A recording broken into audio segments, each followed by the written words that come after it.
જિલ્લામાં પણ છે। આમ તો ભરૂચ જિલ્લાના સાંસદ મનસુખ વસાવા બેબાક બોલ માટે જાણીતા છે, કારણ કે કંઈ પણ હોય, એ ખનીજ માફિયાઓની વાત હોય કે પછી બીજા કોઈ પણ પ્રશ્નો હોય, પાર્ટી સામે બોલતા પણ ખચકાતા નથી ને પાર્ટી લાઈન ઉપર જઈને કંઈ કહેતા પણ ખચકાતા નથી। અને આ વખતે એક ડેરીના વહીવટ ઉપર એમણે સવાલ ઉઠાવ્યા છે અને ડેરીના ચેરમેન ઉપર મનસુખ વસાવા દ્વારા સીધા સવાલ કરવામાં આવ્યા છે।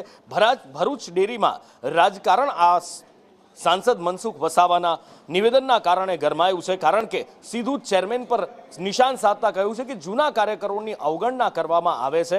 સાંસદ મનસુખ વસાવાના આ આરોપ પછી રાજનીતિ કેવી ગરમાઈ છે, જાણીએ કશ્યપ પાસેથી। કશ્યપ, દૂધધરા ડેરીમાં ચૂંટણી જે છે